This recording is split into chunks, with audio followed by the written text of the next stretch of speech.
पौत एक आराध्या का पहला संघर्ष लगभग 20,000 अक्षर।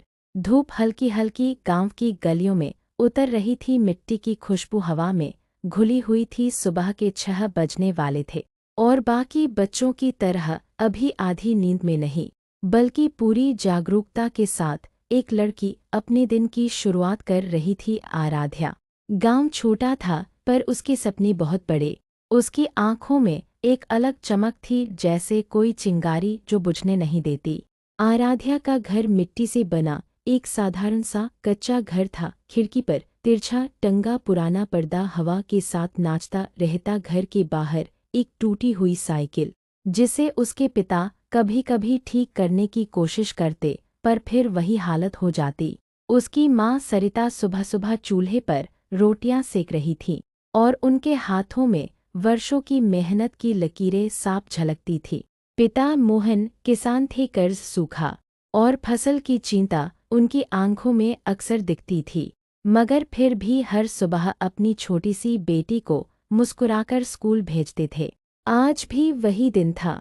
बेटी जल्दी कर, स्कूल लेट हो जाएगा, सरिता ने आवाज लगाई। आराध्या जल्दी जल्दी अपनी 2 किताबें पुराने बैग में डाल रही थी। बैग पुराना था, किनारों से घिस चुका था, पर उसके लिए वही दुनिया थी। वह मुस्कुराई क्योंकि वह जानती थी कि उसके सपने उसके बैग से नहीं, उसके इरादों से बड़े होंगे। उसके पिता चाय की प्याली लेकर बाहर आए। आराध्या, ये ले, चाय पी ले, आज फिर स्कूल पैदल ही जाना पड़ेगा। साइकिल की चैन फिर उतर गई। कोई बात नहीं पापा, सपनों तक पहुंचने के लिए पैरों से चलना भी जरूरी है। उसकी आवाज में एक अजीब सा आत्मविश्वास था, जिसे सुनकर पिता मुस्कुरा दिए।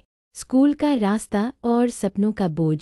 स्कूल गांव से लगभग 3 किलोमीटर दूर था। रास्ता सूखी पगडंडियों, कीचड़ के गड्ढों और खेतों के बीच से होकर गुजरता था। लेकिन आराध्या के लिए यह सिर्फ रास्ता नहीं था, यह हर दिन अपने सपनों के और करीब पहुंचने की यात्रा थी। चलते चलते वह कल्पना करती कि एक दिन वही लड़की, जिसे आज किताबें खरीदने में दिक्कत है, एक बड़ी इंजीनियर बनेगी, या शायद डॉक्टर या फिर टीचर। उसे ठीक से नहीं पता था कि क्या बनना है, मगर इतना पता था कुछ बड़ा करना है। बरगद के पेड़ की छाया में से कुछ बच्चे हंसते हुए निकलते। अरे, आराध्या आ रही है, चलो जल्दी करो, नहीं तो मैडम डांटेगी। वह मुस्कुराकर हाथ हिलाती और धीरे धीरे कदम तेज कर देती। स्कूल की एक अलग दुनिया। सरकारी स्कूल पुराना था, दीवारों पर उखड़ा हुआ चूना, टूटी हुई खिड़कियां, छत में जगह जगह से टपकने वाले निशान। मगर वहीं उसी टूटे स्कूल में कुछ ऐसे सपने पनप रहे थे जो किसी बड़े शहर की चमक से भी आगे निकल सकते थे। क्लास में 25 बच्चे थे। उनमें से आराध्या सबसे चुप पर सबसे ध्यान से पढ़ने वाली थी। टीचर मंजरी मैडम उसे बहुत पसंद करती थी।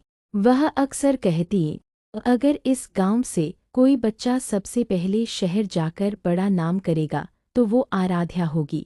यह सुनकर बाकी बच्चे कभी कभी चिढ़ते, कभी मजाक करते, पर वह सिर्फ मुस्कुरा देती। पहली चुनौती, परीक्षा फीस।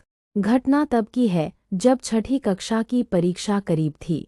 स्कूल ने घोषणा की, अगले हफ्ते से टर्म एग्जाम होंगे। जिसने भी परीक्षा देनी है वो 150 रुपये जमा करे।